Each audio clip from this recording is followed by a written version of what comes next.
Assalamualaikum warahmatullahi wabarakatuh. Perkenalkan, nama saya Putri Mega Valencia, NIM 8605592251. Saya adalah mahasiswa UT. Di sini saya diberi tugas tutorial 2 matkul filsafat ilmu semester 2 untuk memaparkan peran dan penerapan filsafat ilmu dalam ilmu pendidikan. Baik, yang pertama di sini kita akan membahas bagaimana filsafat ilmu itu menjadi landasan utama bagi ilmu pendidikan. Bagaimana keduanya saling bertautan, fungsi analisis filsafat ilmu serta contoh nyata penerapan dalam dunia pendidikan. Filsafat ilmu bukan hanya pengetahuan abstrak, tetapi alat penting untuk memastikan pendidikan berjalan sesuai hakikat, metode yang benar, dan tujuannya bermoral. Yang pertama, filsafat ilmu mengawasi dan memperkuat ilmu pendidikan. Yang pertama, pengawasan dan penguatan eksistensi keilmian dan nilai. Di sini ada tiga penguatan. Yang pertama, penguatan eksistensi ilmu pendidikan. Yang kedua ada penguatan keilmian ilmu pendidikan, dan yang ketiga adalah penguatan nilai dan ilmu pendidikan. Yang pertama, filsafat ilmu memberikan landasan ontologis agar ilmu pendidikan memiliki objek kajian yang jelas, sistematis, dan terpisah dari ilmu yang lain. Ini juga memastikan pendidikan diakui sebagai disiplin ilmu yang sah, bukan sekedar praktik kebiasaan semata. Yang kedua, penguatan keilmian ilmu pendidikan, mengawasi metode penelitian dan perkembangan teori agar tidak menyimpang dari kaidah keilmuan, sehingga hasil kajian itu dapat dipertanggungjawabkan kebenarannya. Yang ketiga, penguatan nilai dalam ilmu pendidikan. Penerapan ini standar, etika, dan tujuan pendidikannya memastikan bahwa segala teori kebijakan dan praktik pendidikan tidak hanya berfokus pada kecerdasan saja, tetapi juga berlandaskan nilai, kebaikan, kebenaran, dan keindahannya. Bagi ilmu pendidikan, tanpa landasan filsafat pendidikan hanya akan menjadi serangkaian aktivitas tanpa arah, tidak memiliki teori yang kuat, dan mudah tergelincir dari tujuan kemanusiaan yang seharusnya diembankan. Filsafat memastikan pendidikan tetap ada sehingga ilmu yang terhormat dapat dipertanggungjawabkan kebenarannya dan syarat akan nilai kemanusiaannya. Yang kedua ada hubungan timbal balik. Pendidikan yang bermakna dan bernilai menjadi pendorong perkembangan filsafat ilmu melalui cara berikut ini. Ada 4. Yang pertama, sumber masalah baru.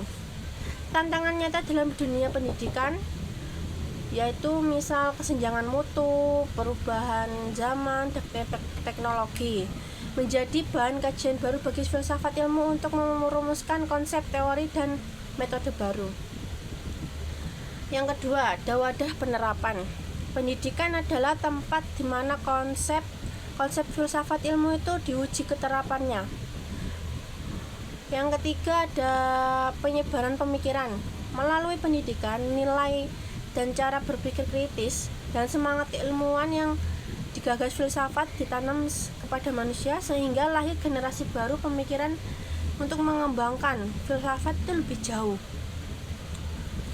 Yang keempat, pemurnian nilai. Pendidikan yang berotoritas pada pembentukan karakter menuntut filsafat ilmu untuk terus mempertajam konsep tentang apa itu kebaikan, kebenaran, dan tujuan hidup manusia.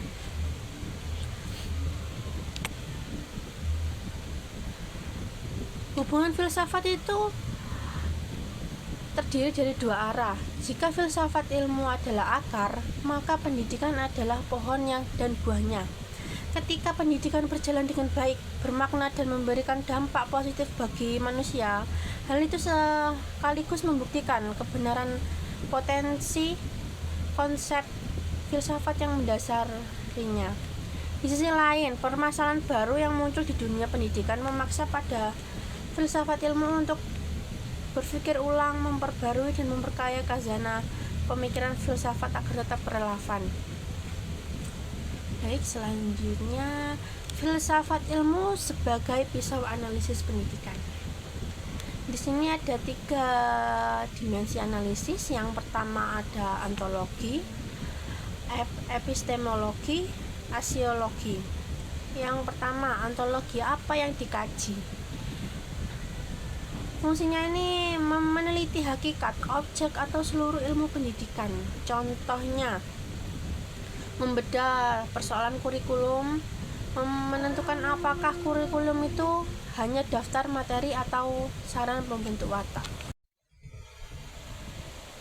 Baik, yang kedua epistemologi atau bagaimana cara memperoleh kebenaran, seperti bagaimana cara siswa memperoleh pengetahuan dan apa metode yang dilakukan yang paling tepat dan bagaimana cara pengetahuan itu benar. Contoh, menilai apakah metode ceramah pada saja cukup atau perlu dikombinasi dengan diskusi dan praktik agar kebenaran ilmu itu sampai kepada siswa. Yang ketiga ini aksiologi, atau untuk apa dan apa manfaatnya. Fungsinya ini meneliti nilai, kegunaan, etika dan tujuan pendidikan, seperti untuk apa sih pendidikan ini diselenggarakan dan apa bermanfaat bagi manusia dan masyarakat. Apakah etis? Contohnya seperti menilai apakah penggunaan AI atau digital membantu siswa berpikir kritis atau justru membuat malas dan kehilangan nilai kejujuran. Ketiga unsur ini tuh berfungsi sebagai pisau yang membedah masalah agar terlihat jelas akar permasalahannya. Jika ada masalah dalam pendidikan, misalnya rendahnya karakter siswa, analisis ontologi akan melihat konsep dasar tentang manusia. Analisis epistemologi melihat cara pemahaman nilai yang digunakan, dan analisis aksiologi melihat bagaimana tujuan yang mungkin sudah menyimpang. Baik, yang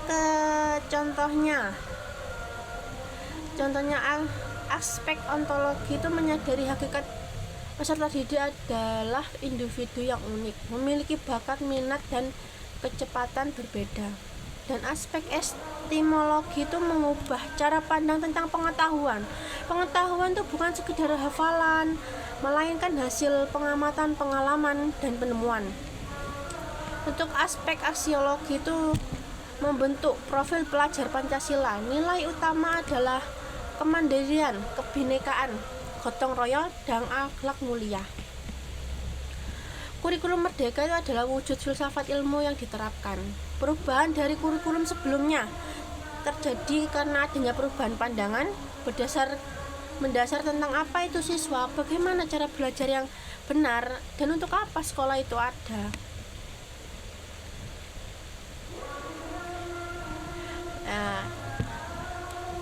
Dalam kelas, guru yang memahami filsafat ilmu tidak hanya mentransfer materi, tapi juga mengajarkan siswa berpikir secara ilmiah, memahami inti pelajaran, dan sadar akan manfaat serta tanggung jawab dari ilmu tersebut. Kesimpulannya itu begini, filsafat ilmu menjamin ilmu pendidikan ini tetap kokoh sebagai ilmu yang memiliki dasar, metode, dan nilai yang jelas. Pendidikan yang bermakna menjadi lahan perkembangan dan pengujian bagi gagasan ilmu. Memahami pendekatan ontologi, epistemologi, dan aksiologi. Menerapkan nyata, terlihat mulai dari penyusunan kurikulum, kebijaksanaan negara, hingga cara seseorang guru itu mengajar di kelas. Baik, terima kasih. Mungkin itu saja yang dapat saya sampaikan. Maaf jika ada salah kata dan kurang kejelasan dalam penyampaian.